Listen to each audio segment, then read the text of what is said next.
Hello there, I'm Beth and I'm delighted to have a new custom Blythe doll commission to share with you all. This time I've been commissioned by another YouTuber, the creative and colourful Valerie from My Stitchin' Dolliverse. I'll have her channel linked below, so please make sure you check her out. As a member of the custom doll tier on my Patreon page, she was able to choose a Blythe doll and request how she'd like it customised. Valerie requested that I make her an Inuit styled doll to represent her own Indigenous ancestry. She did specify that she didn't expect exact representation, but more influenced by the Inuit people. I did my own research online, looking for reference imagery, but also asked Valerie if she'd like to share some inspiration of her own, as I'm very wary of AI-generated results to image searches. I wanted to be sure I was drawing inspiration from genuine reference. I'm not sponsored by Millinote, but I did use it to create a reference board for this project. I added my checklist of specific requests and set about sketching up some concepts for her Blythe, who would be named Floretta, after her 13th great-grandmother. I was so excited to get started on her. I've never drawn face tattoos before, and I just knew I was going to love her to bits by the time I was finished.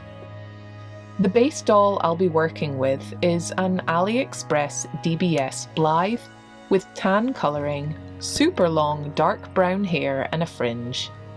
She has a full set of extra hand gestures and is on the A-zone styled jointed body. I follow my usual process to dismantle the head and eye mechanism, keeping the screws and T-bar safely packed away till the end.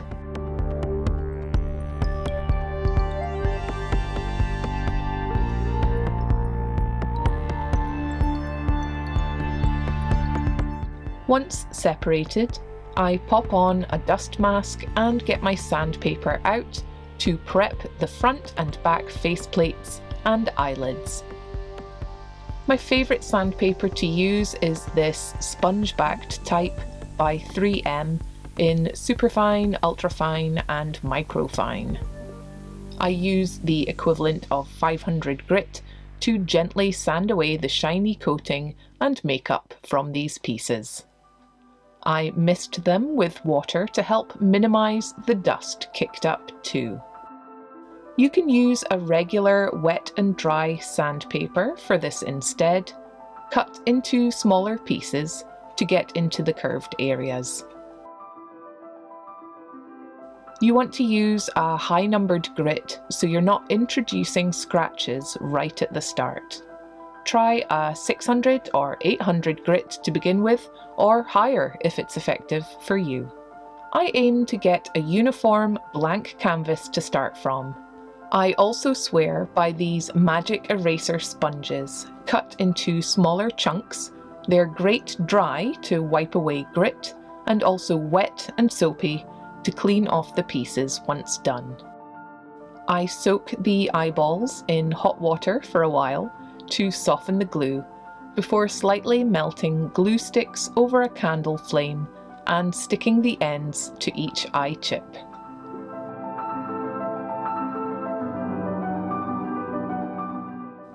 Once fully cooled, the glue sticks can be pulled to remove each eye chip. On the faceplate, I sketch out the areas I plan to carve with a regular graphite pencil. I'll be carving a slight cat eye point into each outer upper eye and adding extra definition to the nose and mouth too. I like to mark in my symmetrical reference points now, before carving anything that might put me off. All the more heavily shaded areas are where I plan to carve away the plastic first. I wonder how a full face-up in this sketchy style might look. Would it be like Aha's Take On Me video?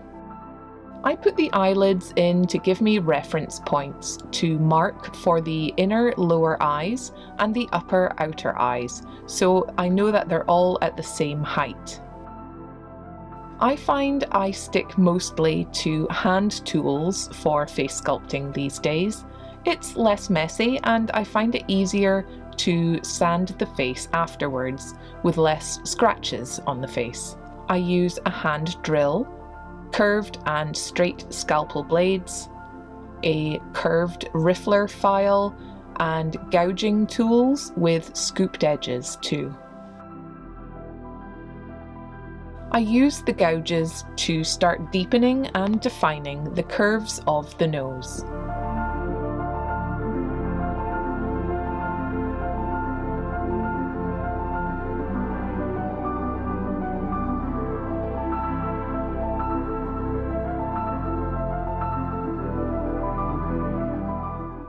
The hand drill lets me deepen the nostrils, and then I use a ball-tipped tool to soften the transition a little more.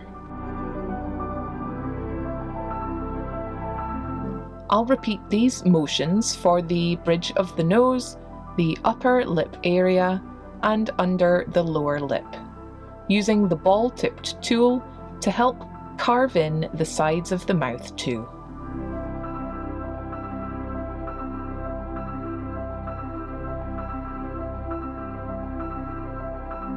The riffler tool helps me soften edges in both concave and convex shaped areas.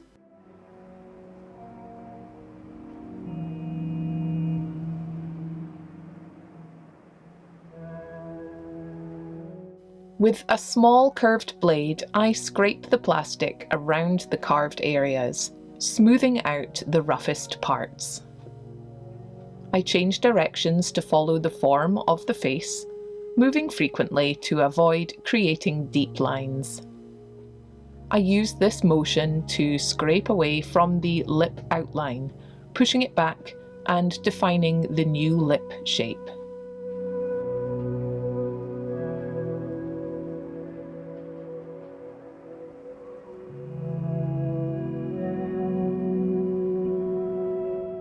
I use a small scalpel to start deepening the space between the lips.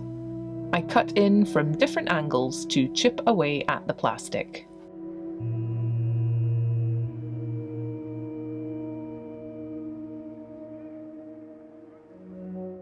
It's too bright to see so clearly here, but I strongly recommend that you hold the faceplate up to a bright light from time to time, to look for any thin, bright spots. This will help you stop carving before creating a hole somewhere by accident. I start to cut away the original lip line of the upper lip and shape them both to fit the new outline better.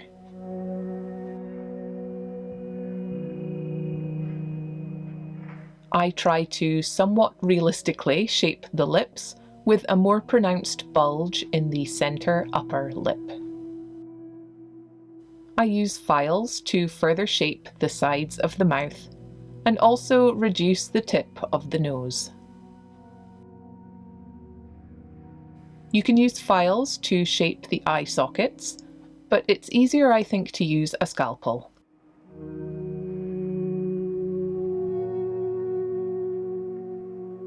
The broad shapes of the face have now been defined, and the process of smoothing, scraping, and sanding begins. I use the curved scalpel to smooth out as much as I can to start with before returning to sandpaper. You should work your way up from lower numbered grits to higher. If you're finding it hard to smooth out some scrapes, try switching to a lower grit and then working your way up again. For the type of sandpaper I use personally, 400 would be the lowest I would use, and only if I had a really rough area. I'll more likely start with 600, 800, 1000 and up to 1200, finishing with the Magic Eraser soapy sponge. You could also just use these sponge-backed ones. Again, I spray with water and wear a dust mask. I find it easier to spot areas that need more smoothing when the face is damp. Tilt and examine the face closely, and you'll spot tiny scratches that need more work. It's a long, tedious process. Once I've got the face as smooth as I can, I wash it and let it dry before spraying the face, back and eyelids with a few light coats of Mr. Super Clear matte spray to prepare the surfaces for colouring.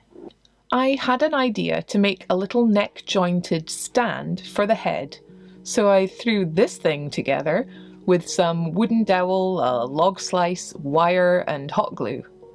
It lets me close the head over it, tilt it, and serves as a stand when I spray the head too. If you want to make your own, let me know when you're ordering something physical from my shop, and I'll include one of our oddly coloured reject neck joints for you to use for free while stocks last.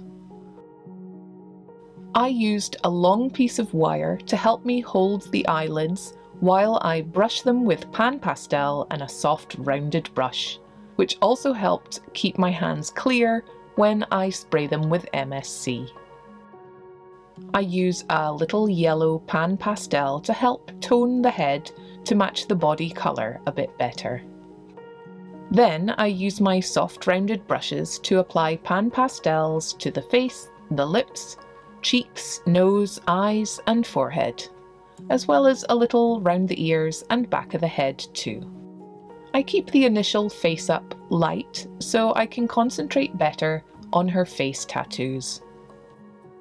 I sketch them out lightly onto a new layer of MSC so I'm able to erase any mistakes without losing progress below that layer. Based on the references from Valerie, I've chosen different chin, cheek and forehead tattoos that I think will suit her face best. I really enjoyed drawing these. I think they're so beautiful. I really need to tattoo more of my own dolls.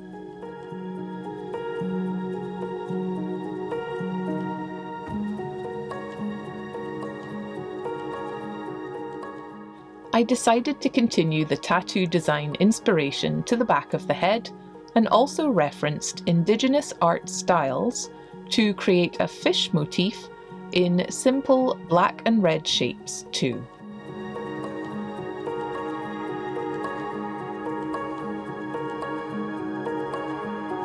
I lightly pencil in her eyebrows, building up deeper colour over several layers, with MSC in between. Valerie requested a heavier eyeliner style, which I penciled in to begin with, then carefully painted in with a tiny brush.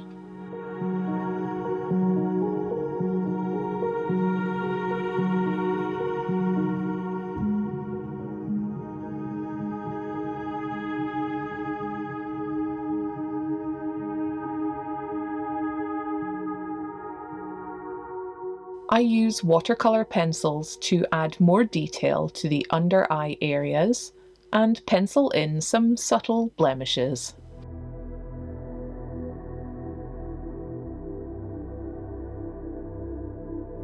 Once the colour had been built up enough, I fixed everything in place with a few final coats of MSC. I cut down some fake eyelashes to size and fix them in place with a little tacky glue.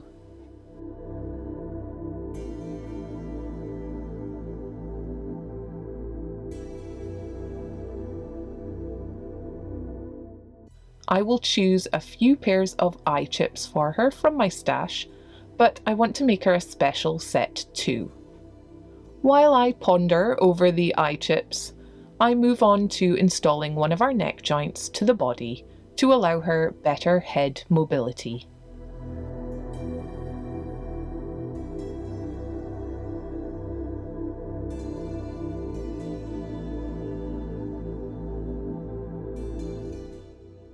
I painted 2 coats of glossy varnish to her lips and started to reassemble her head. I have nylon cord in 2 thicknesses that I use, The upper is knotted to the right and the lower is knotted to the left. The lower one is fiddly to thread through, but once well knotted, I test the mechanism to make sure it works. The upper cord replaces the spring that was removed and lets us leave the eyelids closed, although this should only be done for a short time as I think it puts extra strain on the plastic mechanism. I add some decoration to both pull cords after they're threaded through the back of the head and create a gold and clear resin pull ring for her specially.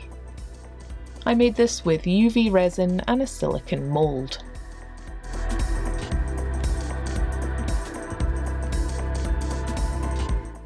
I add beads and metal charms to the other cord and test them out.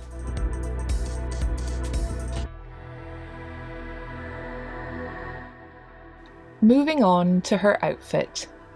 I first looked out these old snow boots I made for myself years back. I want to use a similar method for Floretta's boots, so look out the old templates and grab the same fleecy backed fabric that I used. I make some slight adjustments to the old pattern and trace them out. I cut 2 slightly smaller soles from light cardboard and will glue them onto felt.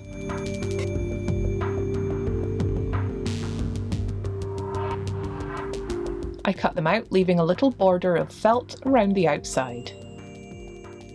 I'll then hand sew the boot front to the main part.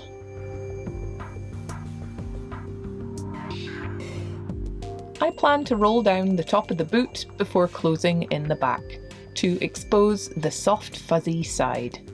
Then I'll attach the soles. First though, I decided to use something called a turkey stitch to add some fringing to the boots that I'll tuck under as it's folded to leave just the fringe hanging down.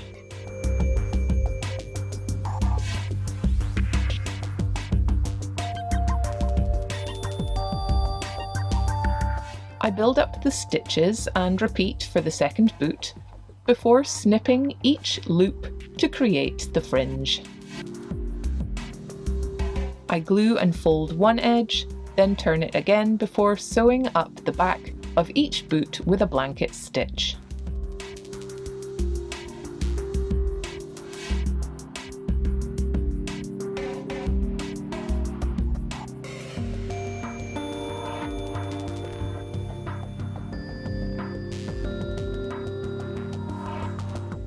With a tiny whip stitch, I catch just the exposed felt edge and the upper.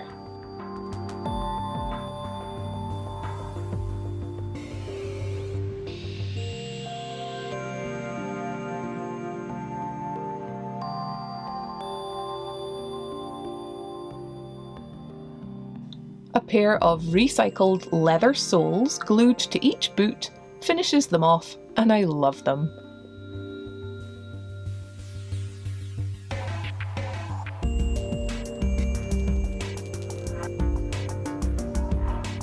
I didn't have any existing patterns like the dress I drew earlier, so I decided to kind of drape and draft one specially.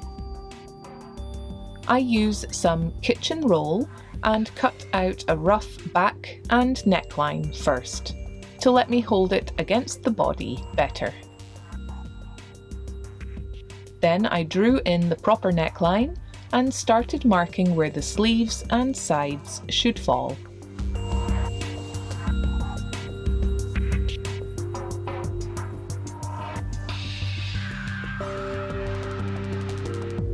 I trim roughly to these lines so I can still change them if needed, and continue to fit and sketch in each part of the pattern.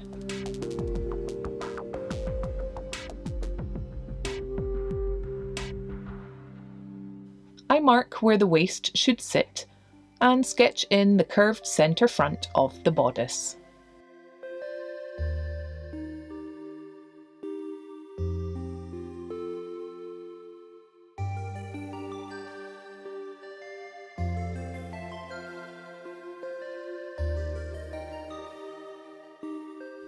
I transfer my design to paper and make sure seam allowances are included, except for the neckline, as I plan to sew directly onto that outline with a facing piece. I then repeat the same steps to draft out a matching skirt for the dress.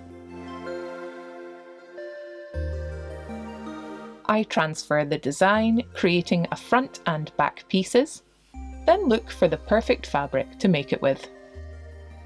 I transfer my templates to fabric and fray check the outlines, leaving them to dry before I cut them out. The fabric looks and feels like a perfectly scaled down version of suede, which I think will suit her very well. I marked some lines I plan to embroider on the bodice front and have some interfacing ready to sew with. I'll stitch the rear closure and neckline, the sleeves, and the curve at the front too. On the skirt front, I'll stitch down some embroidered ribbon and rickrack.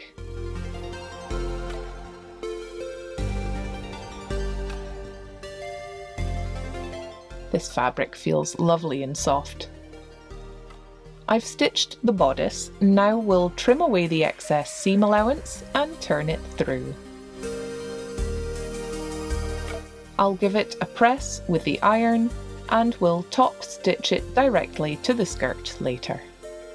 I used a multicoloured thread for the decorative embroidery. I really love it. I'll sew the skirt together and then work out how to close the sides of the bodice and tuck up the waist seam so the whole bodice can be top stitched onto the skirt. It's looking pretty good, so I'll layer interfacing and sew the lower skirt hem next. I'll turn it to the inside and top stitch it to follow that scalloped shape. I'll stitch in 2 tiny snap fastenings for the back, and we'll choose a nice faux fur yarn to add a trim to the skirt hem. And that finishes the dress.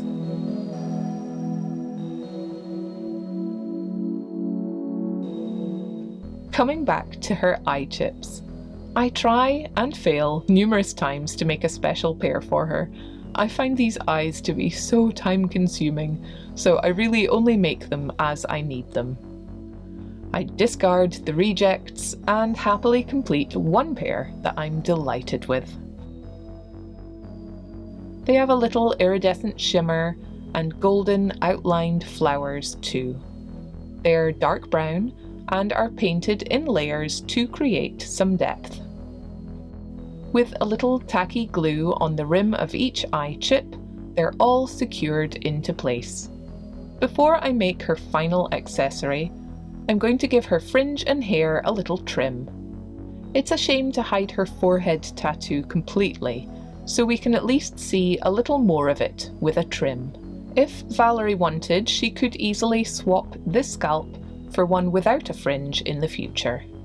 I thought Floretta could use a little bag to complete her outfit and started making one out of felt.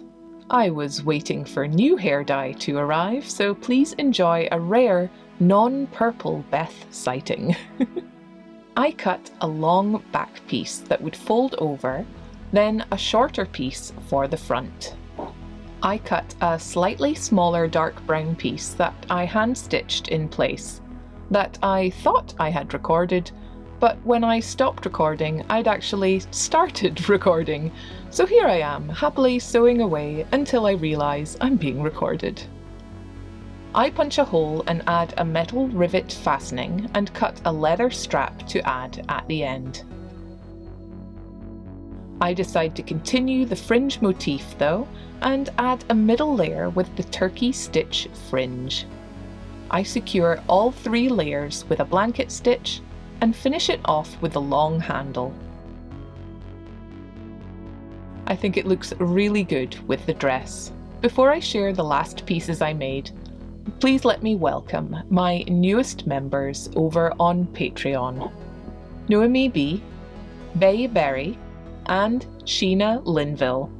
Thank you all so much for your extra support. I really do appreciate everyone who watches, comments, and interacts with my videos both here and on Patreon. I've got just about everything ready for Floretta now, a goodie bag of hair clips and baubles from another generous Patreon member, a little suitcase that I've decorated to travel with her, and all her extra hands. I've also put together some jewellery for Floretta. First, a pair of metal feather earrings. Also, a little sickle charm. I thought it was the perfect size for Blythe. I also made a pair of simple bracelets for her and attached a small length of chain to the sickle so it can be threaded onto the bracelet to help her hold it securely. I braided a couple of small sections of her hair and bound them with thread. I'll include a dark brown doll stand with her. These are available at bethramsden.com in petite, midi and neo sizes, and feel free to message me if a colour you want is out of stock. We have her finished dress, I really love it, and her little boots too. I think they're so cute with the fringe. And her handbag. I hope you agree it's all going to look so nice together. And of course we have Floretta herself, with her sculpted face drawn and painted features and tattoos, with backplate art and details. She's my 25th custom Blythe. And of course her eye chips, side right dark brown, front facing hazel with yellow and orange. Side left is a special pink and yellow floral design. And front facing are my handmade pair, brown with golden flowers and iridescent flakes.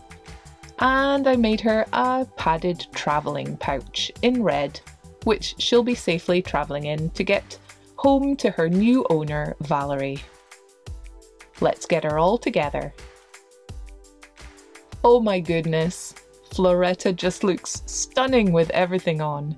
There's nothing like the thrill of seeing a custom doll come together in the end, and it is difficult to let them go.